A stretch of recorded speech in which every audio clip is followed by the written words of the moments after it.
Ça y est, on est parti pour la Bresse. Donc il y a une petite heure, allez, 1h15 de route pour aller jusque là-bas. On se donne rendez-vous là-bas.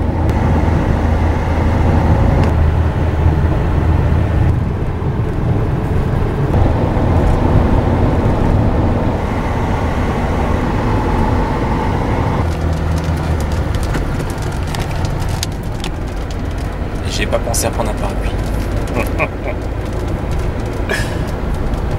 Non, mais on m'avait dit qu'il ferait beau à la Bresse.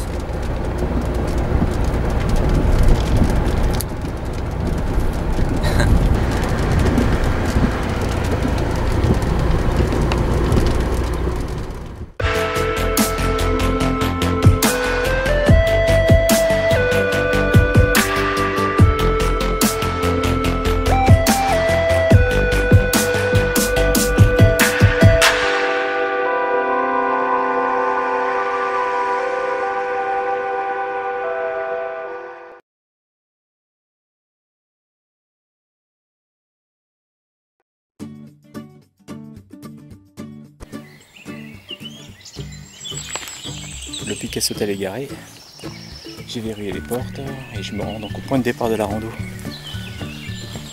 Et j'espère retrouver assez vite. On est parti.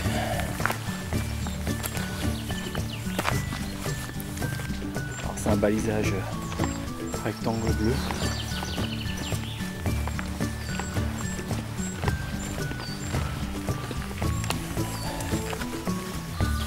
On va pas dire qu'il fait un temps magnifique, mais il fait pas froid, non, pas trop froid. J'ai quand même mis un petit gilet pour parer à d'éventuels courants d'air.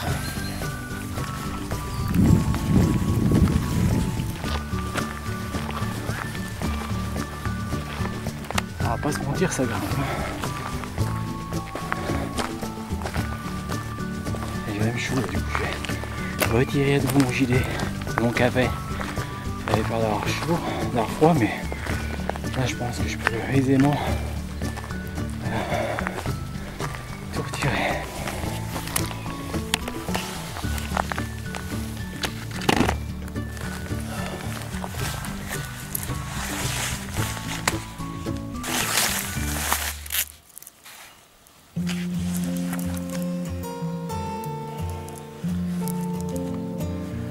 C'est reparti, allez.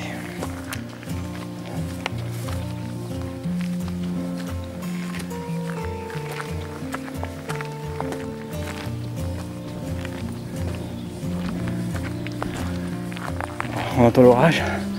Je vais me prendre une gimbrée avant la fin de la journée, ça c'est sûr. Bon, tant pis. N'est parti. Je pense que ça va être 3 jours sous la pluie. Du coup, je sais pas si je vais pouvoir beaucoup filmer la rando. Mais bon, c'est pas grave. Si vous téléchargez la randonnée sur Visorando, ils me disent de faire attention parce que vraiment il faut tourner à droite. Il c'est ici en fait. Effectivement, si on continue là-bas, ben, on n'est pas bon, mais là, on a le col de Pourrifin qui est indiqué. Et c'est vrai que le panneau, on ne le voit pas quand on arrive. On le voit que quand on redescend en fait. Donc le là c'est ce qu'il faut monter.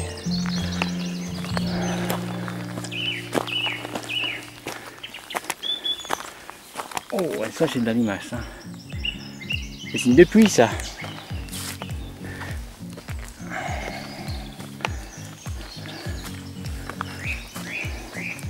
Bon, moi je regrette de ne pas avoir acheté de bâton de marche finalement.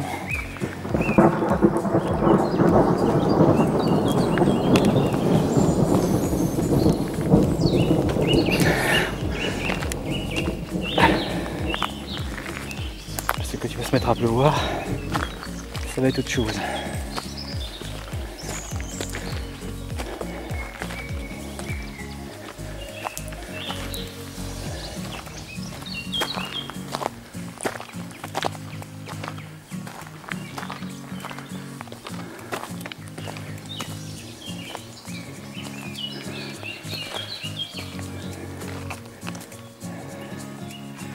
Non, c'est presque des petites marches.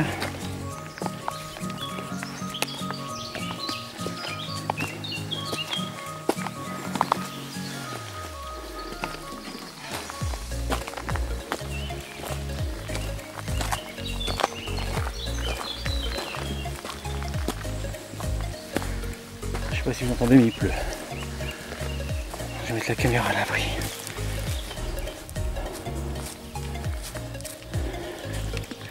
Alors ça tonne, ça crotte un peu, mais rien de bien méchant. La montée n'est pas extrême non plus. Bon, j'ai tendance à m'essouffler un peu vite. Donc, ce qui explique ce haletement.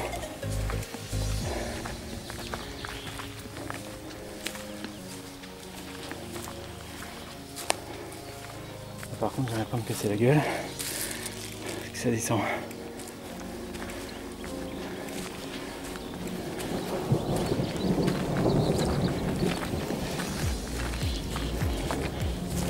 Si ça reste comme ça, franchement, ce sera pas dramatique en soi. Un peu de tonnerre, un peu de 3 gouttes de pluie. Concentrazione.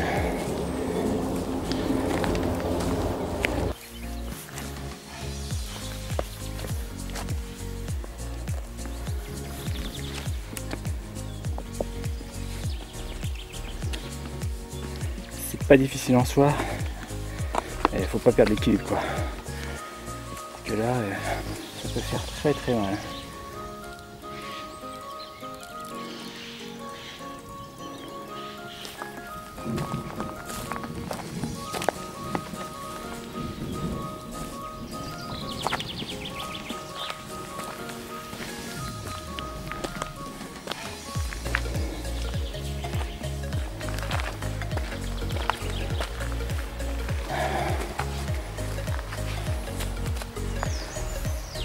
Oula.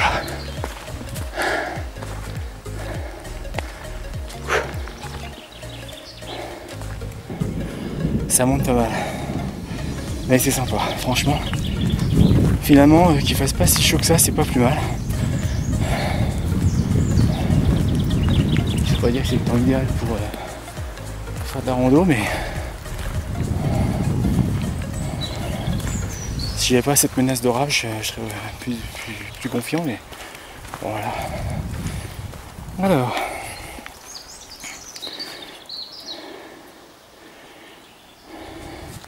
mine de rien, on est au point de passage numéro 1 sur la carte Visorando. Alors, je regarde juste un truc parce que je sais qu'il fallait faire un truc dans la descente. Alors, dans la descente, on traverse le chaume de vieilles montagnes et on arrive au col de la Vierge.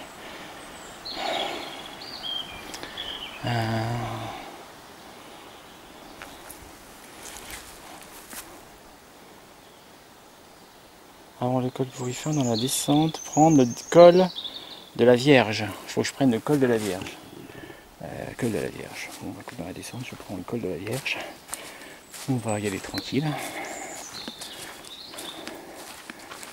Là, je descends.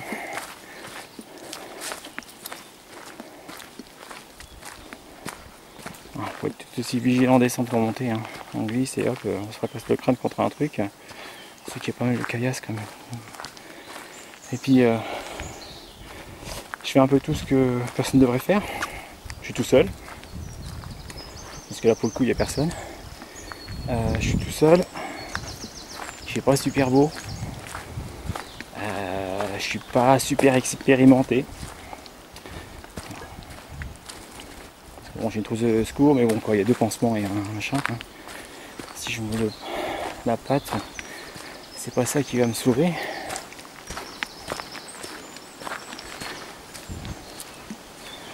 Donc, pareil, hein, on s'improvise pas non plus randonneur du dimanche. On fait pas n'importe quoi.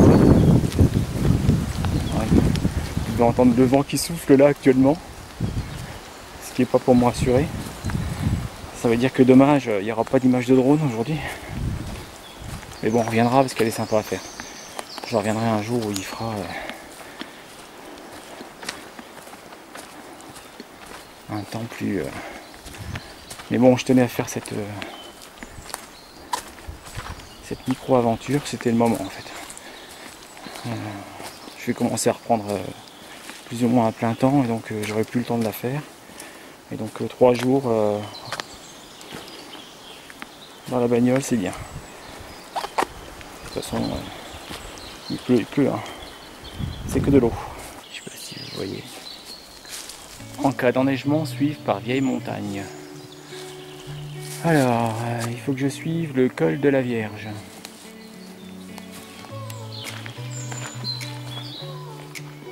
Remontons. On va où? Col de Bramont, col de la Vierge. Voilà, donc on a validé le point numéro 1. On continue. 75 de batterie. Oui, on y va.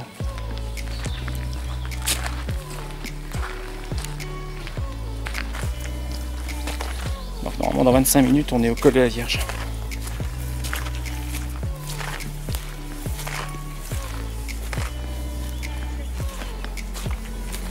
J'essaie de pas marcher dans la bouillasse là. Parce que j'aurais bien gardé le Picasso Hotel pas trop sale.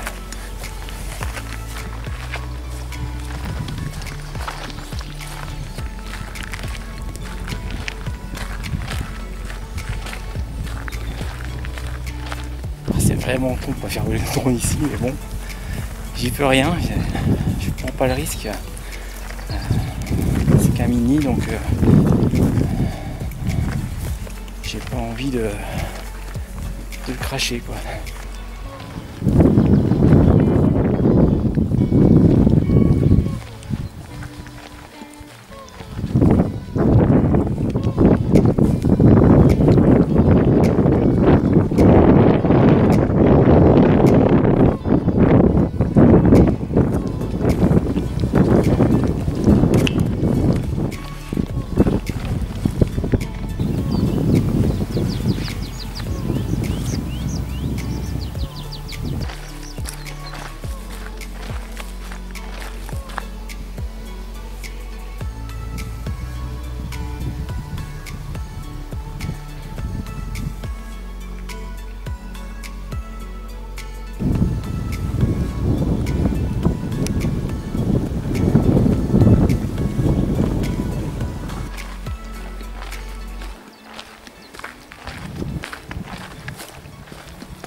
Il vient de se remettre à pleuvoir. De toute façon ça va être ça toute la journée je crois. Malheureusement. Là je suis en direction du point numéro 3, il y a un refuge a priori, donc je vais aller voir ça. Et puis s'il pleut vraiment, on sera à l'abri. A tout à l'heure. Et voilà chez les guignons.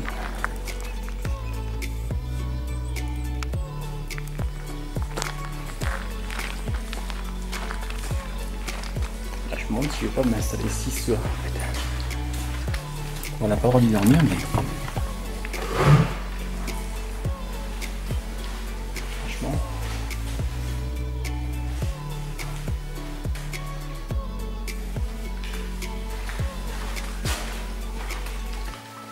Je serai à l'abri pour manger en tout cas. Et puis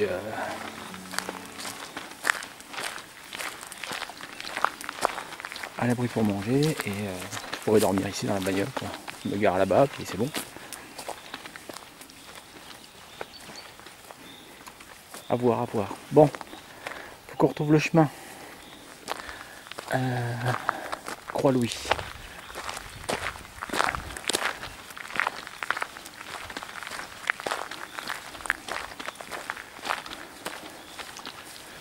Alors il y a tout un truc bizarre dans la description. Dans la description ils nous mettent prendre direction Croix-Louis, balise Croix-Rouge. Là voilà. Ah, Croix-Louis. Donc c'est 4. Carte. Il faut que j'avance. À Croix-Louis. Se mettre face à l'inscription qui est sur la croix et repérer l'entrée du chemin non balisé qui se situe derrière. De chaque côté de ce chemin, des numéros de lot ONF sont bien visibles, 17 à gauche et 16 à droite. Prendre ce chemin jusqu'au numéro de lot ONF 137 et 138. C'est un jeu de piste le truc. Bon allez, c'est parti. Je vérifie juste qu'on est sur la trace. Derrière.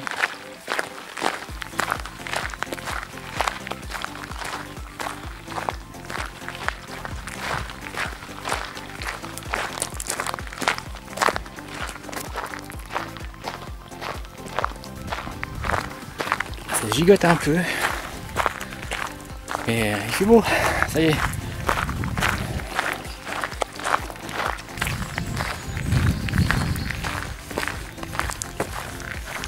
On est en direction du point numéro 4. Donc à la croix, il faudra bien faire gaffe. Prendre un chemin qui n'est pas balisé. Quand on sera arrivé à la croix, on aura fait 5 km à peu près. Sur une rando qu'on compte 15. On va dire que j'ai mis plus de temps que prévu, mais comme d'habitude, c'est pas très grave. En plus, finalement, il fait beau. Il fait beau, il fait bon. Il fait pas trop chaud, il y a du soleil, il n'y a pas de vent. Je vais peut-être pouvoir faire voler le drone finalement, donc je suis assez content. Avis à tous les rageux qui m'ont dit que ce serait une rando de merde. Et bah écoutez, moi, je vis ma meilleure vie pour l'instant. À la mémoire de Louis Le Maire, mort par accident, le 6/9/1866, toute sa famille en reconnaissance. En reconnaissance de quoi? Du fait qu'il soit mort ou du fait qu'on ait érigé une croix?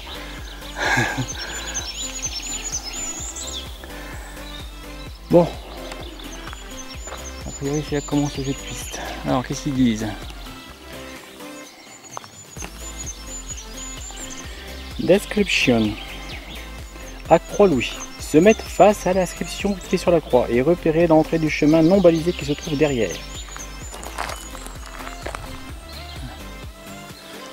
Je ne vois pas de chemin non balisé derrière. Ah, derrière la croix ou derrière moi? Ah oui. En fait c'est derrière la croix. Donc c'est bon. Il faut passer entre les...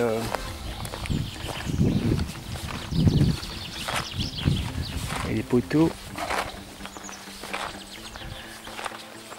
Ah, les poteaux. 17 à gauche, 16 à droite.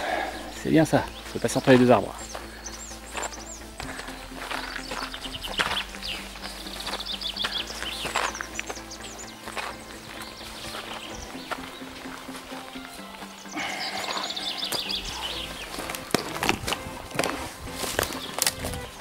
Ce serait comme de casser une patte là. Que là moi aussi je serais mort par accident. Et ma famille par reconnaissance. Peut-être du fait d'avoir touché l'assurance vie, érigerait une seconde croix ici. Il y aurait la croix à Christian mort par accident on est combien? Le 25, 26 juin.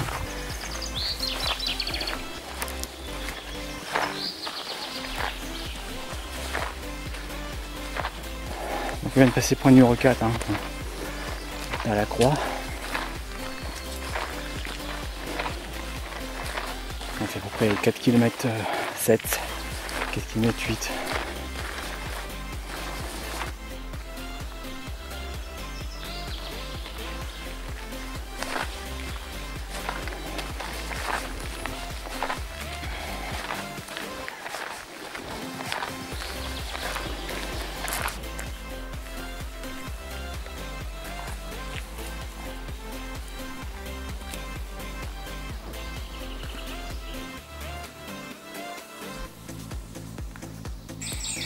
Donc je viens de là et on descend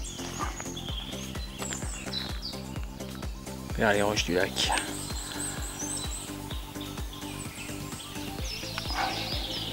Les corbeaux.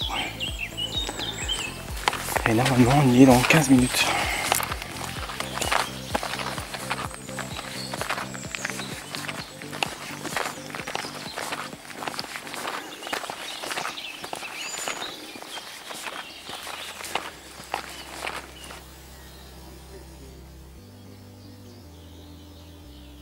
Ouais, ça fait un petit quart d'heure que j'ai quitté le belvédère.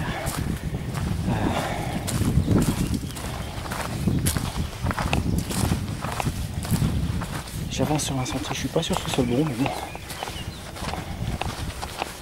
C'est celle que je vois dans les coins.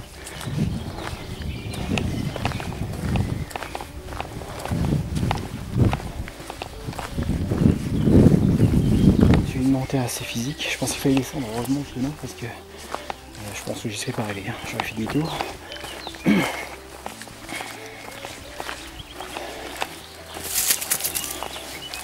Toujours pareil, quand on ne connaît pas du tout les sentiers comme ça, on est facile de se perdre.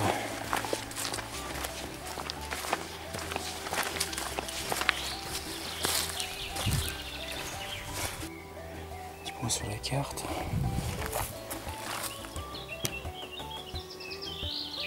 Ouais, je me suis éloigné du point.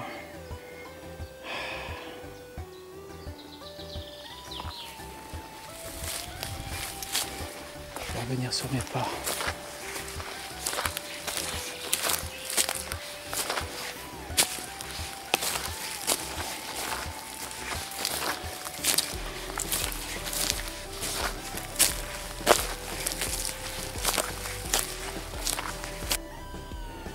Ça n'a l'air de rien comme ça, mais quand on a agrandi la carte, je suis vraiment éloigné du truc.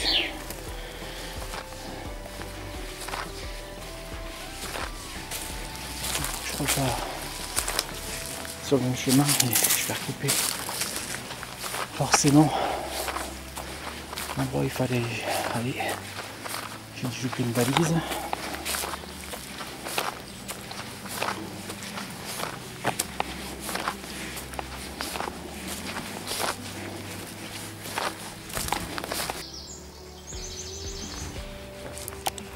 Bon, je vous épargne encore dans ce que j'ai traversé encore pour arriver jusqu'ici, parce que ce chemin-là, qui est facile comme tout, je ne l'ai pas pris, hein. Je viens de là-bas, moi. Je viens du fin fond de la forêt, là-haut. J'ai encore dû oublier une étape. Bon, quoi qu'il en soit, on va en direction du col des Mansuies. Par là-bas, donc. Et on verra la 6e étape de notre parcours aujourd'hui.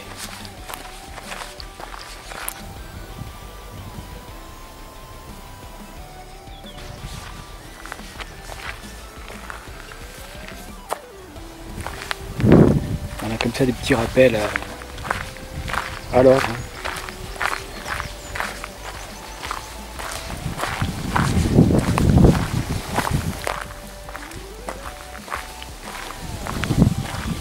Vite tomber, se faire mal, mourir.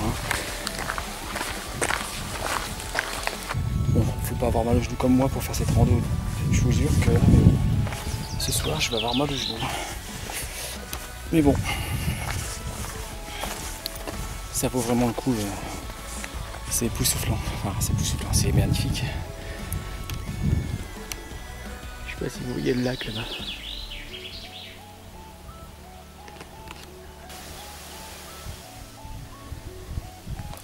Mais bon, ils descendent tout ça.